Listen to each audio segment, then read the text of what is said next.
하나님의 말씀은 갈라디아서 5장 1절과 13절 말씀입니다. 우리 같이 함께 읽겠습니다. 그리스도께서 우리를 자유롭게 하려고 자유를 주셨으니 그러므로 굳건하게 서서 다시는 종의 멍에를 매지 말라.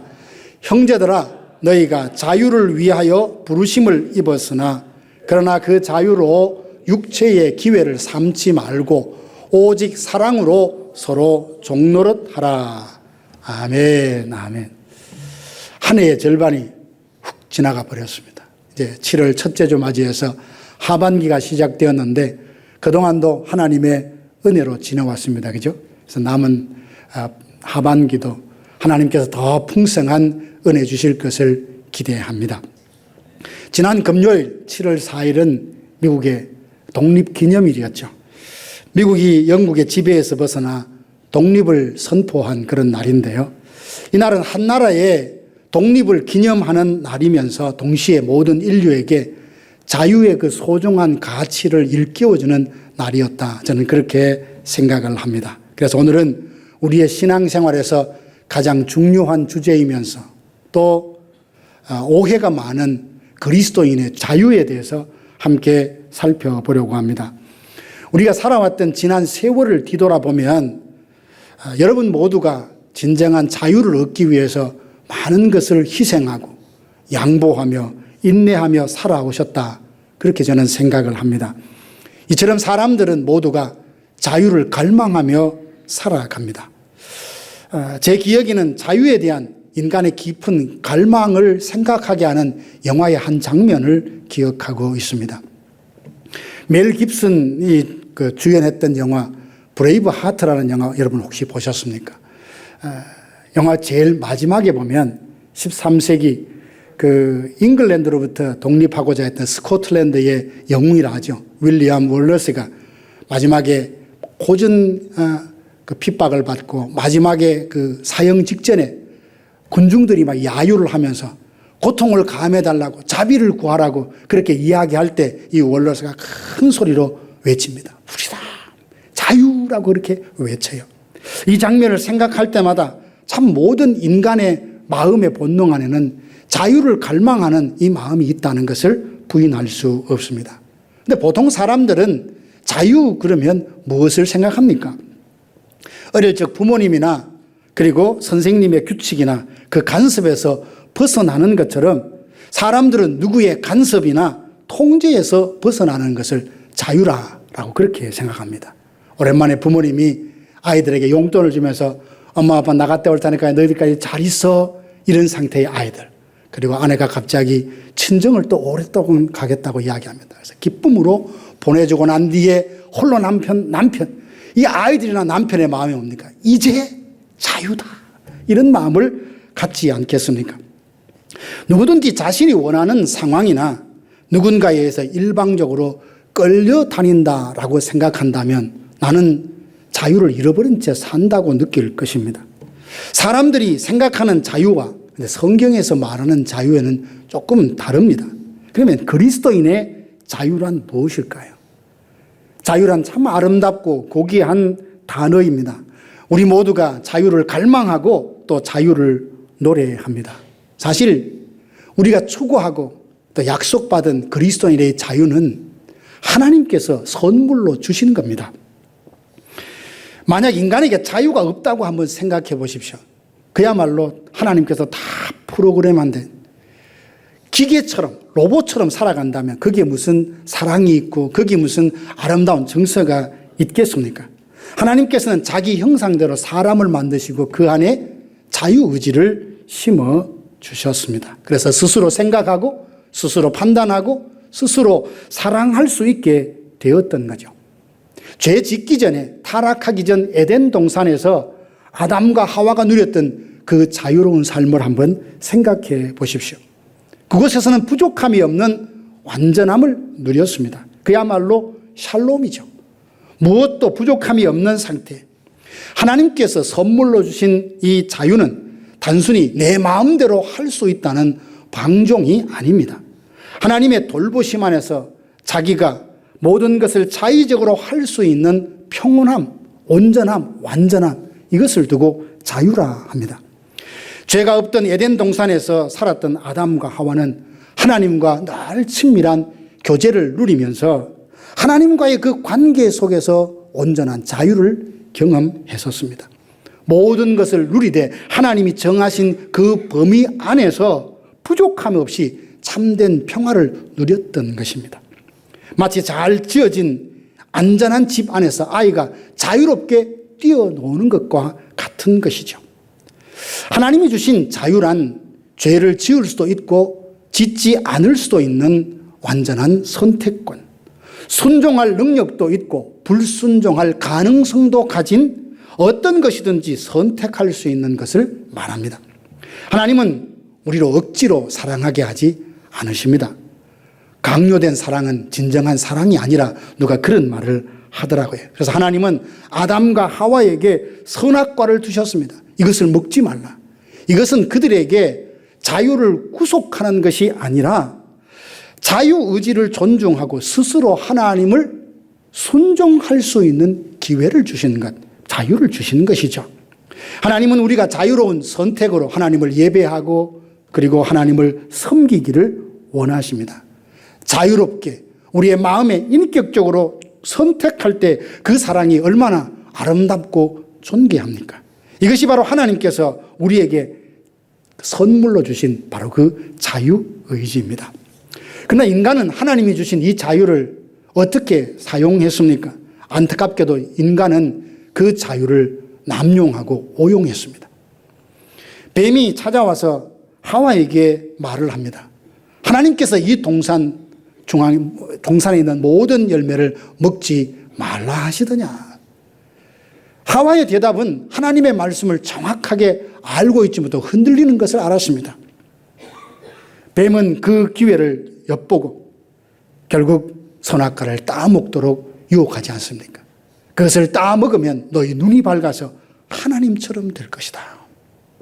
결국 선악과를 따먹는 순간 하나님이 주신 자유로 불순종을 선택하는 순간 그들은 에덴에서의 자유를 잃어버렸습니다. 마치 높이 나는 새가 자유롭게 날다가 추락하듯이 인간은 하나님에게 주신 그 자유로 불순종을 선택함으로써 죄악의 늪으로 빠지고 말았습니다.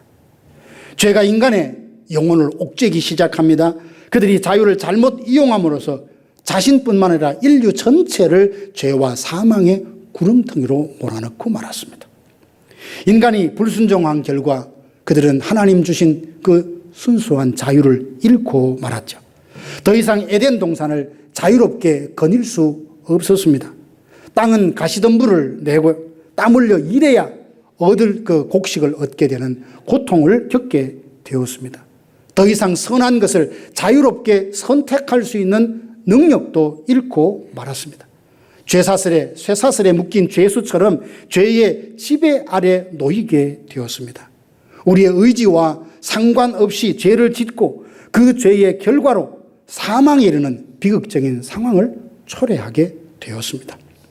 바울사도처럼 원하는 바 선은 내게 있지만 원치 않은 바 악은 행한다고 탄식했던 것처럼 죄로 말미암아 자유를 잃어버린 우리는 죄의 지배 아래서 죄가 이끄는 대로 살아가게 되었습니다. 그뿐 아니라 범죄함으로 우리는 율법의 저주 아래 놓이게 되었습니다. 하나님은 인간과 언약을 맺으셨습니다.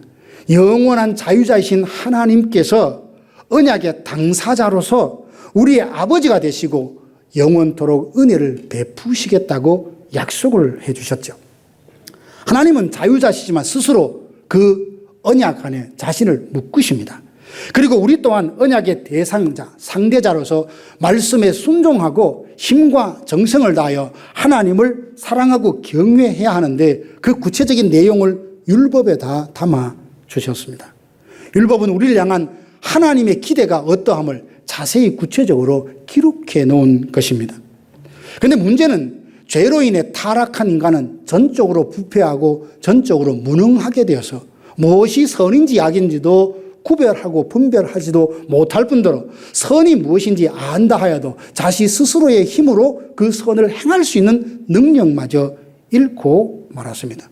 그러다 보니 율법을 들여다보고 있는 한 우리는 내 자신이 얼마나 죄인인가를 더 분명하게 깨달을 뿐입니다. 율법을 지키지 못하니 율법의 정죄를 받을 수밖에 없잖아요. 그래서 율법의 저주 아래 있게 되었다라고 합니다. 율법은 우리를 구원하는 것이 아니라 오히려 우리가 죄인인 것을 분명히 드러내주는 역할을 해서 우리로 하여금 율법으로 구원을 얻으려는 것이 아니라 복음 예수 그리스도를 통하여서 구원을 얻으려는 새로운 소망을 갖게 합니다. 사랑하는 성도 여러분, 하나님께서 선물로 주신 자유의지를 남용해서 아담 이후 태어난 모든 인간은 죄와 사망의 권세 아래 놓였고 율법의 저주 아래 놓이게 되었습니다. 우리 또한 구원받기 전 이와 같은 상태에 있었죠. 이제 우리는 자유를 잃어버린 영혼의 그 비참함을 분명히 직시하고 은혜를 갈망하며 살아야 합니다. 잃어버린 자유를 다시 회복하려는 선한 소망을 품을 수 있어야 합니다. 마음을 겸손히 낮추고 주님 앞에 나아가 참 자유를 회복하는 우리 모든 성도들 되시기를 주님의 이름으로 축원합니다. 두 번째는 자유를 잃어버린 인간에게 가장 시급하게 회복해야 될 것은 지위도 건강도 그 무엇도 아닌 바로 하나님이 주신 이 자유입니다. 죄인들은 죄의 멍에에 짓눌리고 율법의 저주 아래 놓여서 신음을 하며 살아갑니다. 과연 소망 없는 이 인간들을 잃어버린 그 자유를 되찾게 해줄 수 있는 방법이 있을까요? 죄와 사망의 권세에서 헤어나지 못하면 영원한 멸망에 처할 수밖에 없습니다. 도대체 누가 이 무거운 저주와 율법의 굴레에서 자유케 할 수 있단 말입니까? 인간은 자기가 주어진 자유를 잘못 사용하고 불순종함으로써 타락했지만 그 타락에서 스스로의 힘으로 자신을 구원할 수 없습니다. 자신의 힘과 능력으로는 그 저주의 멍에를 끊어낼 수 없는 완전한 파산 상태에 이른 것과 마찬가지입니다. 그 캄캄한 절망의 자리에서 복음은 희망의 빛을 우리에게 줍니다. 인간은 하나님을 배신했지만 하나님은 신실하셔서 결코 그 언약을 저버리지 않으시며 우리를 포기하지 않으시고 기필코 구원해 내신다는 사실입니다. 여기에 딜레마가 있습니다. 하나님은 공의로우신 분이시기에 죄를 없는 것처럼 묵과하실 수 없으십니다. 반드시 죄는 행한 대로 심판을 하셔야만 합니다. 죄의 삭슨 사망이라는 율법을 하나님은 스스로 파기하실 수 없으십니다. 만약 하나님이 죄를 그냥 눈 감아 주신다면 하나님의 거룩하심은 훼손되고 말 것입니다. 그러나 또 다른 한편으로 하나님은 사랑이십니다. 하나님의 형상대로 지음받은 자녀들이 죄의 노예가 되어서 저주 가운데 고통하며 살아가는 것을 참아보고 내버려 두지 못하십니다. 외면하실 수 없지요. 하나님께서 공의를 지키자니 자녀들이 죽고 사랑을 지키자니 공의가 무너지는 세상의 어떤 지혜로도 해결할 수 없는 딜레마가 여기에 있습니다. 바로 이 지점에서 인간의 모든 상상을 뛰어넘는 하나님의 지혜, 곧 그것이 십자가의 복음입니다. 하나님은 독생자 예수님을 속죄 제물 삼으셔서 십자가에 피 흘리게 하심으로 하나님의 공의를 다 이루셨습니다. 동시에 십자가를 통해 인류의 모든 죄를 대속하심으로써 사랑하는 자기 백성을 멸망에서 구원하심으로 공의도 만족해 하시고 사랑도 이루셨습니다. 그래서 고린도서 보면 십자가는 하나님의 지혜요 능력이라고 말하지 않습니까? 그런데 사람들은 생각합니다. 하나님 사랑이시라며.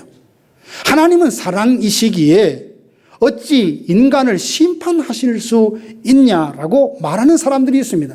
하나님의 사랑은 마치 죄도 그냥 덮어버리는 것으로 생각합니다. 그러나 하나님의 이 공의와 사랑 모두를 만족시킬 수 있는 방법이 뭐냐? 그것이 곧 십자가입니다. 죄 없으신 예수님을 화목제물 삼으셔서 율법의 모든 요구와 저주를 주께서 대신 담당하게 하셔서 우리 죄를 속량해 주셨습니다. 이로써 율법의 요구가 만족되었고 하나님의 사랑하시는 자녀들은 구원을 얻었습니다. 의로움을 받았습니다. 이것이 복음입니다. 이 일은 오직 우리를 향한 하나님의 사랑의 동기가 그 일을 하게 했습니다. 하나님은 예수 그리스도를 이 땅에 보내시고 우리가 받아야 될 모든 형벌과 저주를 예수님이 한 몸에 다 받으시고 우리 대신 값을 치름으로써 우리를 구원해 주셨습니다. 우리에게 진정한 자유를 주셨죠. 갈라디아서 3장 13절에 보면 그리스도께서 우리를 위하여 저주를 받은 바 되사 율법의 저주에서 우리를 속량하셨다고 했습니다. 속량이란 노예가 값을 지불하고 그 노예를 다시금 되사서 자유롭게 풀어주는 것을 말합니다. 베드로전서 1장 18절과 19절도 보면 너희가 알거니와 너희 조상이 물려준 헛된 행실에서 대속함을 받은 것은 은이나 금같이 없어질 것으로 된 것이 아니요 오직 흠없고 점없는 어린 양 같은 그리스도의 보배로운 피로 되었다라고 선포하고 있습니다. 예수님께서 자기 목숨을 내어주심으로 우리는 죄로부터 속량을 받았고 율법의 저주로부터 해방되었고 마침내 자유를 얻게 되었습니다. 우리가 자유를 되찾을 수 있는 것은 세상의 은과 금이 아니었습니다. 온 우주를 다 주어도 갚을 수 없는 죄의 그 빚을 하나님께서 그분의 아들의 생명, 그 보배로운 피로 대신 다 값을 치르셨습니다. 십자가 위에서 주님은 우리가 받아야 될 저주를 한 몸에 다 받으셨죠. 머리에 과시관을 쓰시고 손과 발에 못이 박힘으로 하나님의 법을 어기고 제 멋대로 살았던 우리의 모든 죄를 그 십자가에서 대속해 주셨습니다.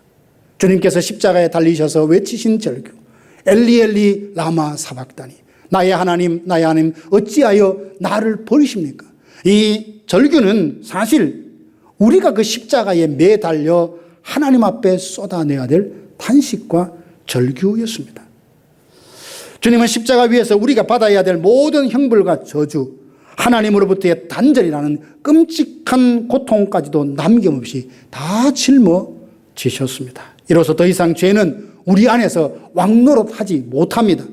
죄의 지배는 끊어졌고 은혜의 지배 아래 살 수 있게 되었습니다.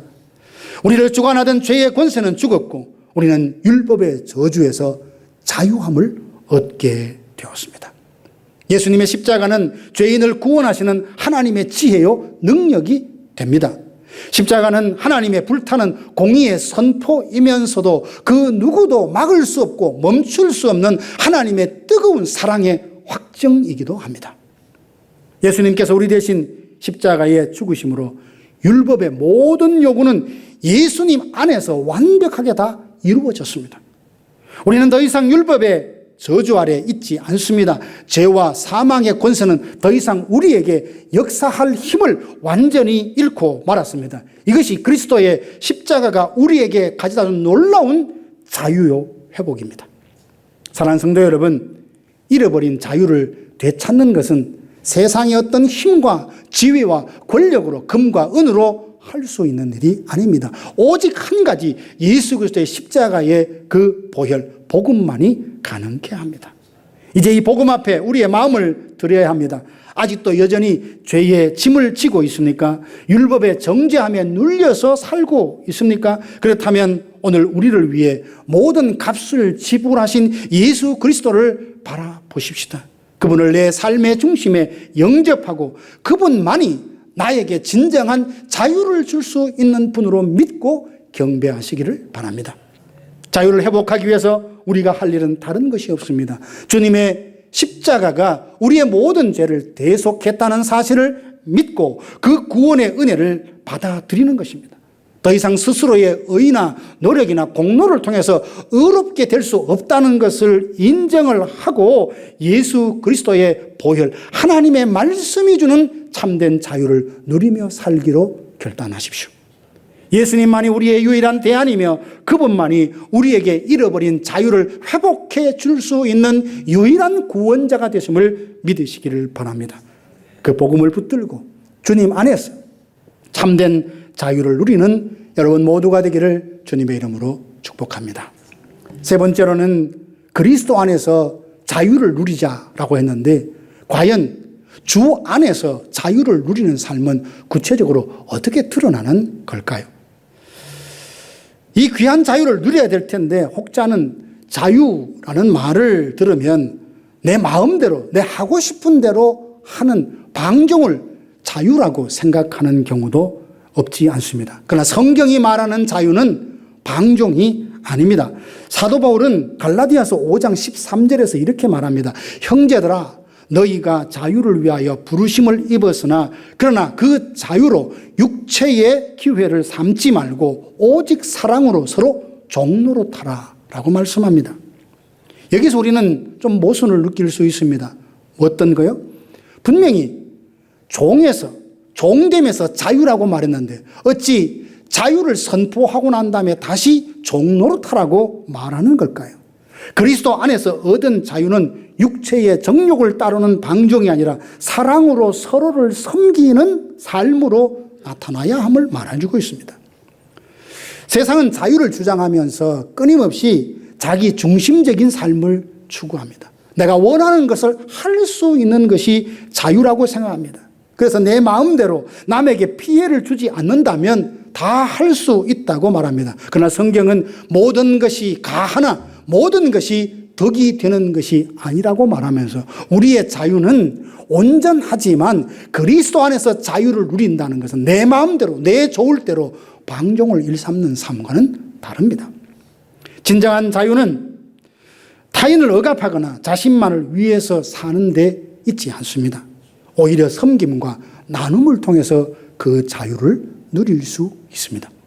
마치 물이 위에서 아래로 흐를 때 생명을 살리는 것처럼 진정한 자유는 낮은 것으로 인하여 생명을 살리는 데 있습니다. 이러한 참된 자유의 모범을 가장 잘 보여주신 분이 계시죠. 그분은 예수님이십니다. 예수님이야말로 진정한 자유자가 아니십니까? 그럼에도 불구하고 하늘에 그 영광 보좌를 다 버리시고 이 죄 많고 고통스러운 땅에 인간의 몸으로 오셨습니다. 세상의 왕들처럼 군림하고 섬김을 받으려 하지 않으시고 도리어 섬기려 하고 자기 목숨을 많은 사람들의 대속물로 주셨습니다. 예수님은 가장 높은 곳에서 가장 낮은 곳으로 내려오셔서 제자들의 발을 씻겨 주셨고 병든 자들을 고치셨으며 소외된 자들을 품으셨습니다.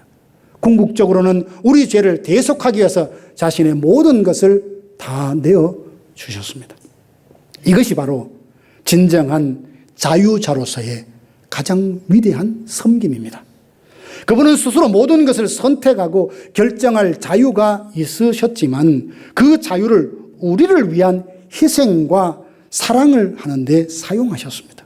사랑하는 성도 여러분, 우리는 이제 더 이상 죄의 멍에를 맨 노예가 아닙니다. 예수 그리스도의 십자가의 대속으로 말미암아 모두 진정한 자유를 다 회복한 진정한 자유자입니다. 그렇다면 우리가 다시 죄의 멍에를 매는 삶으로 돌아갈 이유가 어디에 있겠습니까? 갈라디아서 5장 1절은 우리에게 분명히 선포합니다.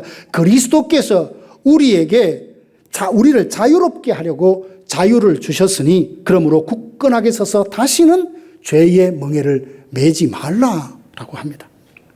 우리가 받은 자유는 단순히 죄로부터의 해방만을 의미하지 않습니다. 이제는 자유를 가지고 하나님께서 원하시는 삶, 하나님이 기뻐하는 삶, 하나님을 사랑하고 이웃을 사랑하는 것을 내가 회복한 그 자유로 차원하여 선택하여 그 길을 걸어가는 삶이 우리에게 남아 있습니다. 우리가 받은 자유가 얼마나 귀한지 깨달을 때 우리는 기꺼이 사랑의 빚진 자로서 서로에게 사랑으로 종노릇할 수 있습니다. 우리의 삶 속에서 사랑으로 종노릇한 것은 대단히 거창한 일을 뜻하는 것이 아닙니다. 작은 관심, 따뜻한 말 한마디, 도움이 필요한 자에게 내미는 손길, 겸손하게 섬기는 모습, 이런 것들이 곧 사랑으로 종노릇하는 섬김의 삶입니다. 누가 시켜서 억지로 하는 것이 아닙니다. 내가 주님을 사랑하기에 내가 거저 받았으니 거저 나누리라 라고 하는 자원하는 마음에서 사랑으로 섬기는 것입니다. 우리는 더 이상 죄의 노예가 아니라 사랑의 종이 되었으니 그리스도 안에서 얻은 이 자유로 주 안에서 서로 종노릇하며 이웃을 섬김으로 그리스도 안에서 누리는 자유의 그 깊고 오묘한 것을 경험하여 아는 저와 여러분들 되기를 주님의 이름으로 축복합니다. 사랑하는 성도 여러분, 오늘 우리는 좀 어려운 주제지만 그리스도인의 자유에 대해서 함께 생각해 보았습니다. 하나님께서 자기 형상대로 사람을 만드시고 그에게 자유를 주셨지만 인간은 그 자유를 잘못 사용하여서 불순종을 선택함으로 그 자유를 잃고 말았습니다. 죄와 사망의 권세 아래 놓이게 되었고 율법의 저주 아래 놓이게 되었습니다. 그러나 예수 그리스도께서 우리를 긍휼히 여기셔서 십자가를 통해서 우리의 모든 멍에를 벗고 참된 자유를 회복시켜 주셨습니다. 우리는 예수 안에서 자유합니다. 하지만 이 자유는 방종이 아니라 했습니다. 그 자유로 육체의 기회를 삼지 말고 오직 사랑으로 서로 종노릇하는데 이 자유를 쓸 때 그야말로 우리는 그리스도 안에서의 자유를 누리는 풍성하고 의미 있는 삶을 살아갈 수 있습니다. 그리스도 안에서 얻은 이 자유는 우리의 삶의 변화로 나타나기 마련인데요. 이 시간 우리 모두 받은 이 자유로 자신만을 위하여 사용하지 말고 오직 주님 안에서 하나님의 뜻을 이루는 일, 하나님이 기뻐하시는 일에 사랑으로 서로 섬기는 삶을 살아가기로 결단하십시다. 이것이 하나님께서 기뻐하는 삶이요 우리가 받은 자유를 가장 아름답게 누리는 삶이며 예수 그리스도 안에서 진정한 자유가 어떠함을 내가 누릴 뿐만 아니라 사람들에게 보일 수 있는 길입니다. 이 자유로 세상을 밝히는 그야말로 세상의 빛으로 살아가는 우리 모두가 되기를 주님의 이름으로 축복합니다.